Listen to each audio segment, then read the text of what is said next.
Yeah, we got it. It's green.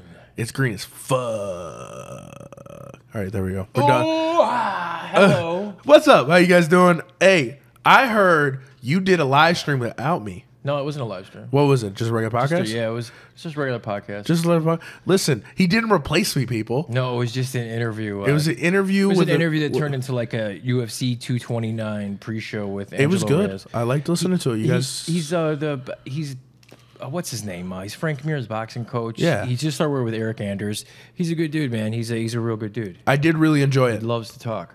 He does, and he's good at it. We were gonna do he wants to do a Told You So. Ooh. He wants to do a Told You So because he did really well. Yeah. And I didn't do so well. I love when you kind of get told I told you so too. It doesn't happen often. No, You've been on a hot streak, man. You've been getting cocky. You can't win them all. Oh man, do these people think that? I think these people know who we are. I think so. We're the guys from the new Did You See That Shit Mixed Martial Arts live stream / podcast. Yep. I'm Apollo T. Mahal. Apollo Taj Mahal. Yes, you are. I am Mike Strauss, aka Strauss21. Twitter, aka Strauss21. All social media pretty much the same. Yeah. I write for BGPen.com, Low Kick, and Cage Side Press. And then we do this thing, man. Yeah, and I am a Chicago comic. Chicago's number one. Chicago comic. Yeah, dude, we got a set, man. We got a Really? rep. It's different. Like a Chicago comic is different than say a Tennessee comic. Yeah. How so? Besides, you might not fuck your sister. Yeah. Besides that, and Chicago, we claim to be more hardcore. Okay. Definitely. We claim. Fuck. Why did I pick Tennessee? Well, I don't know. If you picked New York, that would have been more closer. Probably. I don't know. We rep our set hard for some reason. But he is the most underground comedian. Yes, I am the number one underground comic in Chicago. So underground, nobody knows who the hell I am. By the way, I will be in Naperville at the Comedy Shrine this Thursday. So tomorrow at 7:30. It is an absolute free show. It's a fun show. I love doing this. It's called Tomorrow's Thursday. Tomorrow's Thursday, yeah. Fucked up. I know. This week has gone by fast. It's crazy. Oh, man. But, yeah, I'll be there. I love this show, Game of Microphones. It's a comedy competition. You won it the first week. I won it the first week. I took second the second time I did it. So this is going to be my third time. Hopefully I can win it and have a pretty good record. But there's a lot of good comics on this show. So come on out, man. It's free. Have fun. Have a drink. And then afterwards, normally I get messed up and do dumb stuff. So come on out to that. On top of that, if you guys want to get in touch with just the show, you want to, if you're a fighter, you want to get in an interview, just shoot us an email. Yep, at mike@didyousee.shit.com. That'll work. Yep. And then the website, didyousee.shit.com. All of our stuff's there. The interviews. Yeah, all that stuff. What number podcast thing is this? I think it's like 44. I don't know. We haven't really put out the podcast number and kind of stopped because I'm just doing the interviews. Yeah, I'm gonna still say it to just be like, hey, when we get to 100, so I can be like, yo, we had 100. No, it's 42. It's 42. Yeah, we did. I don't know. We'll figure out something. Yeah, we'll figure out something. We might just title these. We don't know, and we don't know how long we're gonna be the new. Yeah, right. The new mix. I was like, how long could you be new for? I'm gonna keep it for a while. It's like those fucking stores that every few months they have going out of business. Yeah, it's like, dude, you just fucking went out of business. New ownership. Toys R Us was going out of business for like a year. Yeah, well, no, wasn't there rumors about investors trying to bring it back, and then that fell through? They tried it with Radio Shack and apparently Nick Cannon. Well, here's the thing. Like, Radio Shack was cool, like in the '80s and early '90s, right? I bought trap phones. But who now?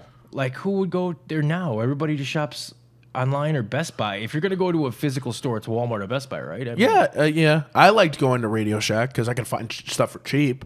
But but that was about it. There was never any good. You know what you could really get there? Really, one of those dumb dogs that just like only go straight that you control with a remote control. Yeah. And for some reason that remote control has a goddamn string to it. What I always remember those. What I always remember from Radio Shack is like super overpriced, expensive gadgets. Yeah. You know, like when the sound bars came out, they wanted like $3,000 for the Sony soundbar set. Or the shitty house DJ. Yeah. Who would get all his gear from there.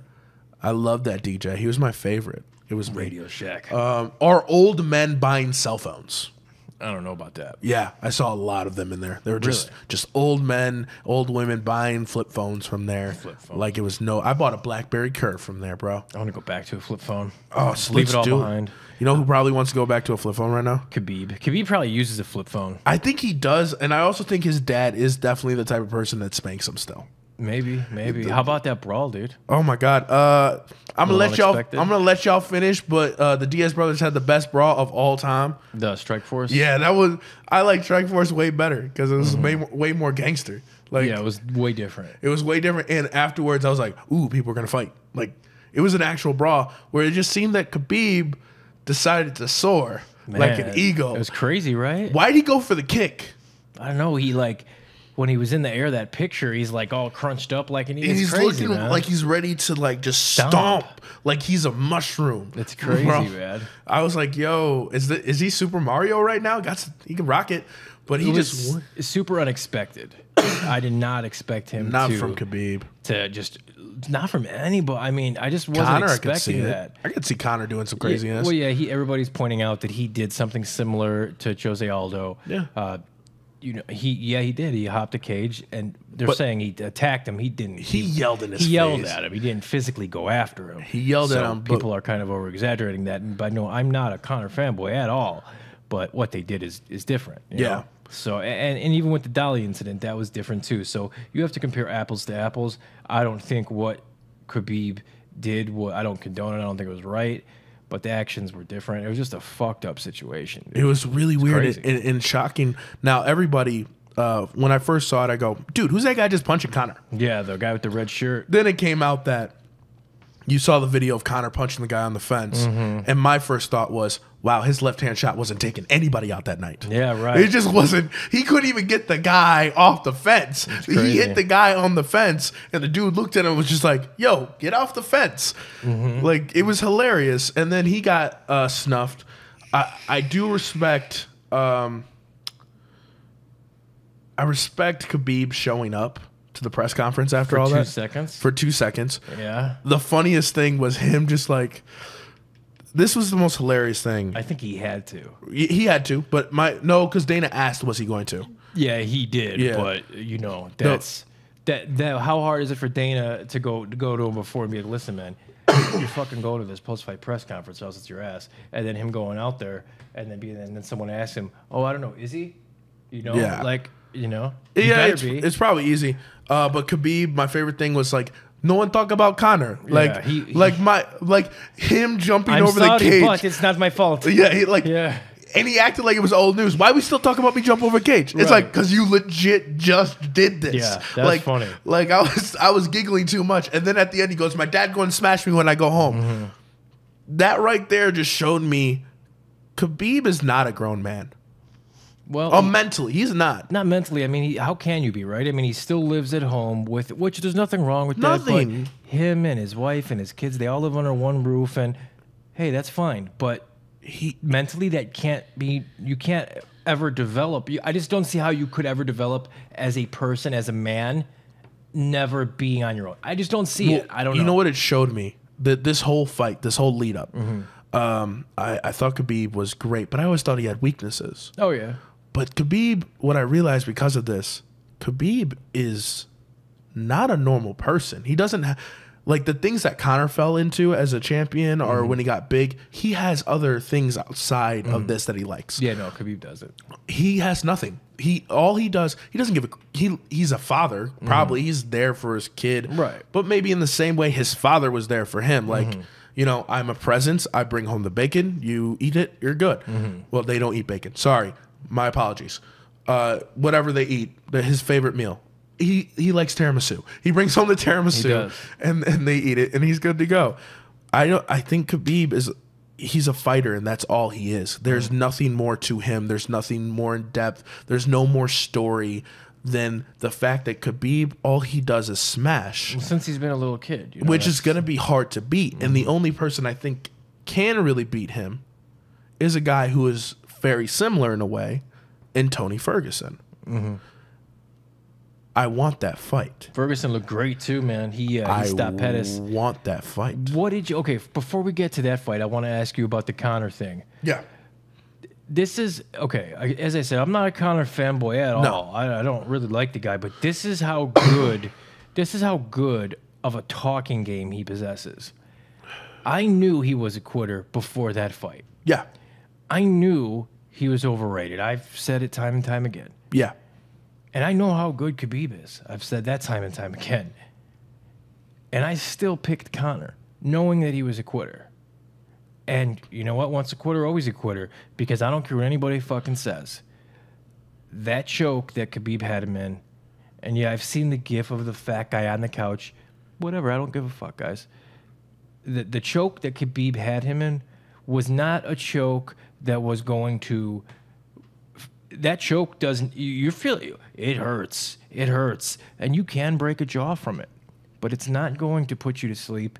You don't feel like you're going to die. It is a pain choke. No, it's a very painful choke. Once again, Conor submitted due to pain. Yeah.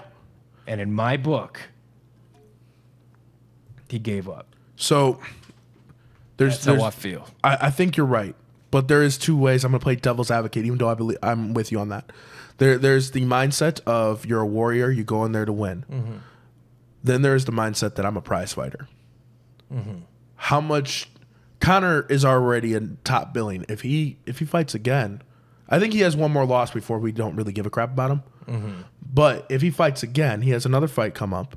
He's still a huge draw. Mm-hmm. At least 1 million pay-per-view buys. Oh yeah, he's still a huge draw. He's a huge draw. He's going to draw more than everybody.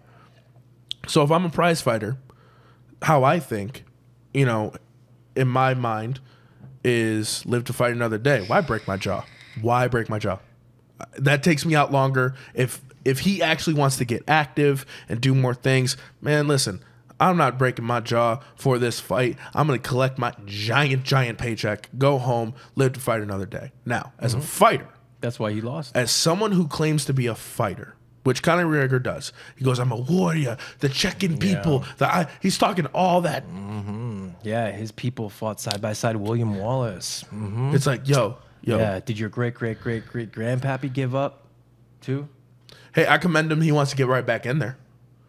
Well, of course he does. He lost. Yeah, but there are things I respect about him, but when you tap at that moment, I don't respect it. I think he believes that he has this pain tolerance. He has this, and then when he's there, he loses it. Then I've never seen anybody. I can think of. I've never seen anybody who has the ability to be so good and so on, but then just 10 minutes later, has nothing. Chael. No. Even Chael, when Chael was tired, Chael is a quitter. Chael's a quitter. Don't get me wrong. We've seen it. But Chael doesn't dump a gas tank as fast as McGregor. It's crazy. Mike Tyson? No. I've never seen it in combat sports. I feel like I have. But let's talk about the Khabib, the Ferguson and Pettis thing, because it's very similar, right? Yeah. In that he went to his corner at the end of round 2 and said, I think my hand's broken. And Duke Rufus was like, well, it's up to you, buddy. What do you think? And he's like, well, my hand's broken. And he doesn't want to be in there. He didn't want to be in there. No, I don't. Who would? Tony Ferguson's a psychopath. Did he quit? Yes. He took the way out, right? He took a way out, but I'm not going to... Hold up. I think he took the way out, too. And I'm going to say this. By no means are we saying Pettis is weak. Or even Conor. The fact that Conor can even get in there against a monster in Khabib, they got tremendous heart, and they got a lot more cojones than a lot of people. I don't know. But I Pettis... wouldn't say that he has heart, but... But Pettis... Man, dude, I don't know if he got... It didn't look like he got broken in that fight. No. Mentally. No, I don't think he was broken. I just think he gave up. I think he looked at his hand and he goes, I'm in a fucking war right now. Like, if I had that broken hand, I'm going to look across, I'm going to see Tony Ferguson. And I'm like, I'm in a war right now. He's not going to stop. And with this broken hand, I can't go the way I need to go against that guy. That's one track of thinking. That's one track of thinking. That's what Pettis is thinking and Rufus's thinking was. And if that's their way of thinking, I commend them for that because it's, you moving on. Like I said, But then there's guys like Uriah Faber, there's guys like Lance Palmer that'll break both of their hands and go out there and throw elbows and do whatever they have to do to try to win. There's levels to this shit. There's levels. This is what separates. What's right? I'm not saying there's a right or wrong. No, it's I'm saying is he took a way out. There's a level of crazy, man. There's levels of crazy, and are you on that level of crazy or not? Ferguson looks amazing, dude. Are they going to book a 5th fight? Do you think they got it? They got to. What right? makes actually? Here's what I want. Now, this sounds crazy, but I think this is the way to go in the lightweight division. Nate Diaz, Dustin Poirier needs to happen. Well, I don't know if it's ever going to happen now, but let's say that happens. Actually, screw that. Take Dustin Poirier out of this because I don't know when he's coming back. I don't know when Nate Diaz is coming back. He only wants to come back for Bay Days, right? Right. Tony Ferguson versus Khabib. Conor McGregor versus Nate Diaz 3. Whoever wins that gets the title shot. Yeah. Because it gives Conor McGregor an ability to fight to get a huge payday, which is going to get him out of bed. It's going to get him a fight in between Khabib. Because I asked this question on Twitter. I don't know if you saw it. I wonder how that fight would have gone if Conor was more active. Yeah. Because he didn't look like himself. Definitely ring rust. Ring rust. He was slower. In that third round, it was very shocking to see him, have the ability to strike with him, and it just looked sloppy. It looked crisp, but it was just something about he wasn't throwing. Yeah, he definitely wasn't himself. It was weird. So it would get him a fight in between. And in that way, you got 3 pay-per-views lined up that are immediate sellers. Everybody wants to see Khabib right now. Yeah. Everybody wants to see Tony Ferguson right now. If the fights can stick. But I'm saying, in a perfect world, if I'm the UFC, that's what I'm trying to do. Dustin Poirier, I'd give him Justin Gaethje again. Let's have another war. Let's have fun. How about Lewis and Volkov, speaking of wars? Dude, 14 minutes and 45 seconds. Lewis is getting thoroughly outclassed. Yeah, he's getting his ass whooped. And then, boom, there you go. He lands it, and it's over. Black Beast wins.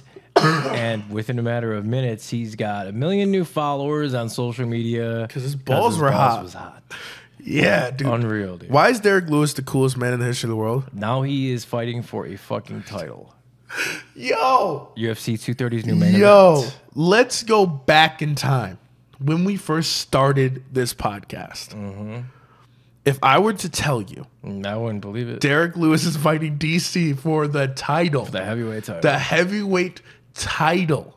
Unreal. Would you ever believe me? Nope. This is the beautiful thing of sports. This is the beautiful thing about boxing, about MMA, about basketball. It's the underdog story. It's that guy that we never saw coming. And crazy. Even a year ago, I mean, he's won 9 of 10 heavyweight fights in the UFC. He has. It's not like he's came from nowhere, but his Curtis Blades must be pissed. He is. He is on social media. He's gone crazy. His skill set isn't such, but man, real quick here, fighter. Dominic Reyes beat OSP on the main card, of course. Waterson beat Herrig. That's to close out the UFC 229 card. But as we said, man, the new main event's Lewis versus DC for the title. Shevchenko and Eubanks get scratched all together. Shevchenko goes back to fight Jędrzejczyk for the 125-pound title at UFC 231. Makes sense. Diaz and Poirier is all off because Poirier's hurt. Pour some out for our homie Poirier right now. A lot of crazy shit going on, man. I'm going to say this. DC versus Lewis is the heavyweight fight I never knew I wanted so bad. I need this fight in my life. I am so happy this fight is coming up. It's less than a month. That means DC has one more fight. No, that's what he says. I think he's a man of his word. We'll see. It's either Lesnar or Jones. There's 2 huge paydays out there, so it's either Lesnar or Jones. We'll see. It's either Lesnar or what? They're stripping DC of the light heavyweight title. Yeah, because Jones and Gustafsson is booked for UFC 232 now. Why? Listen, we've been throwing intern titles all over the place. The one time that I'm actually like, maybe you should throw an intern title in there. Nah, we're gonna strip. We're gonna stay within our. It's not like DC has defended that belt at all, you know. And real quick, as if that wasn't crazy enough, Bellator has 2 cards going on this weekend. Let's quickly run them. Oh yeah, this is insane. Just the main cards we'll run down and pick.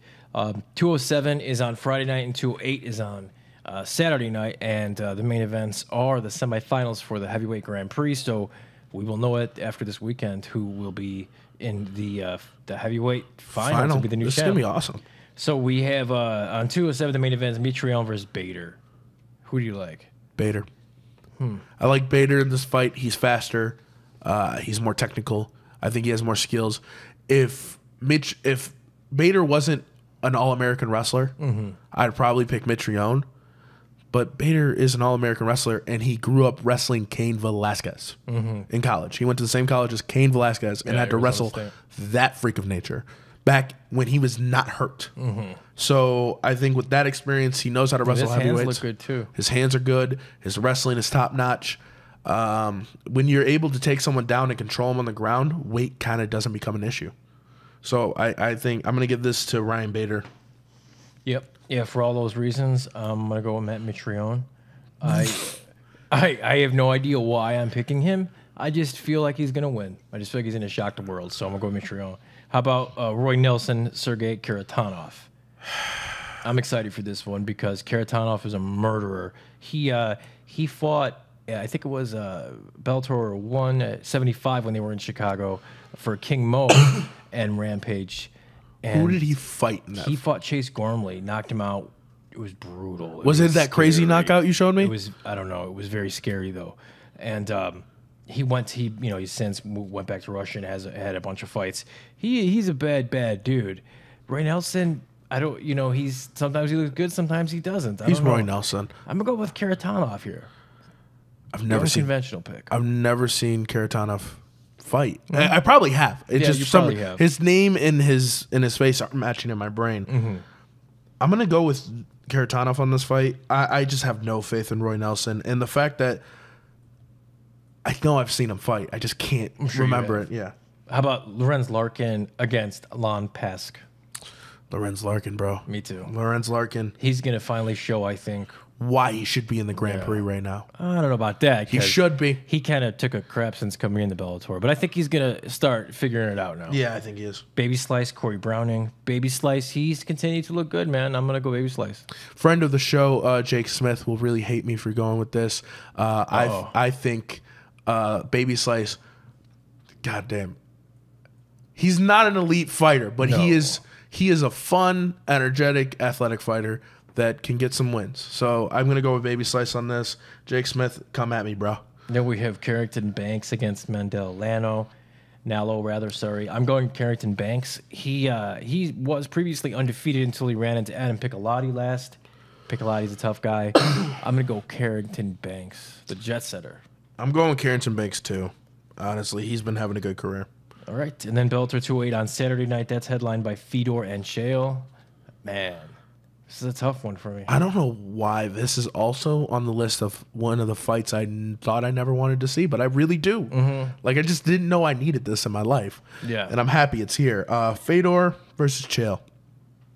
Chael. I think Chael, man, Fedor has not looked good. He really has not. Because I love Frank Mir. Me too. But that's not Frank Mir. I don't know. And I think Chael Sonnen is on a Legends ass whipping tour. He couldn't get it done the first time against probably one of the most jokeable UFC fighters who's about to fight soon against Chuck Liddell. But, hey, he whooped the crap out of Quinton. He whooped the crap out of Vanderlei. And I think he can just lay and pray. I'm going Fedor. I think Fedor will win. I don't think he looked bad against Frank. I think he looked all right. And I think his hands, I don't think he looked bad against Mitrione either. Again, him and Mitrione, they landed at the same time and they dropped each other, and Mitrione just got up first. So I don't know. I think Fedor still got enough to get past Chael. We'll see. I want to see Chael fail it again at a title shot. And then Benson Henderson against Sadawad. This is a tougher fight than people think. Sadawad is no joke. He's got big power in his hands. He's a very solid all-around guy. Benson Henderson finally looked like the old Benson in his last outing. Tough one for me, but I'm going to go Benson. I don't want to do this.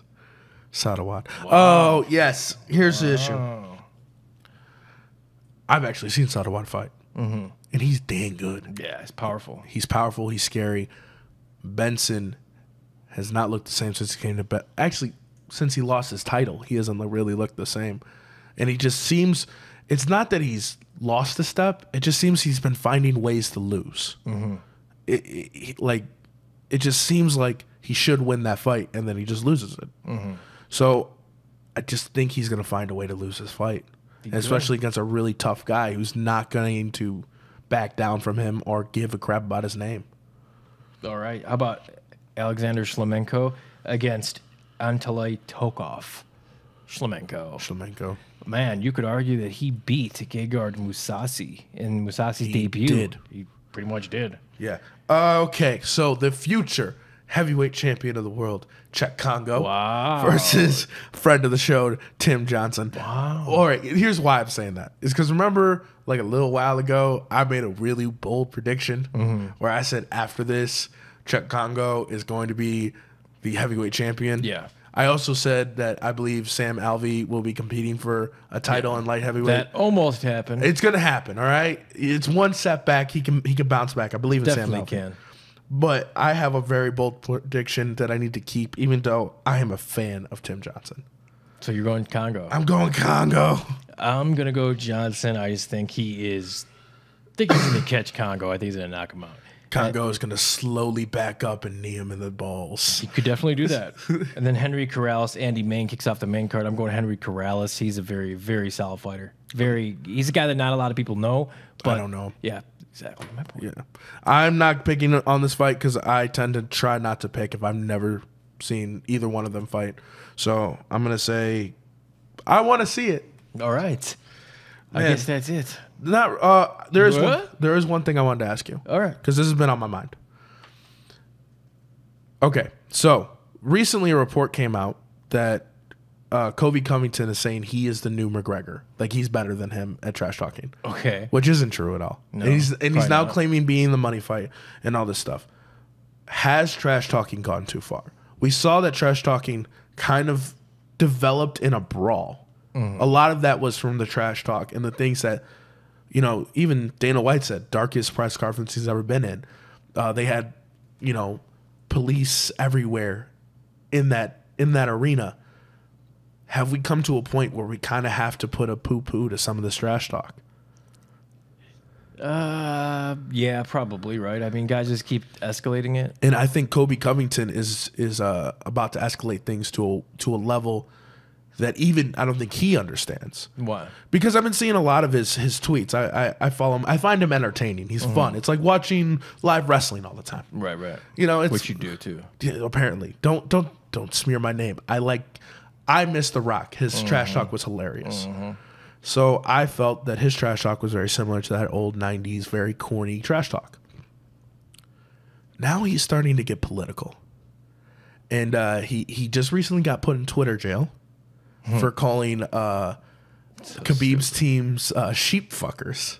Wait, they put him in. Who put him in Twitter jail? Twitter did. Put him in for saying what? He called them sheep fuckers. Wait, so you can't call someone a sheep fucker? Apparently not. I didn't know this. Really? They said it was a racial slur. I don't believe that one is a racial slur.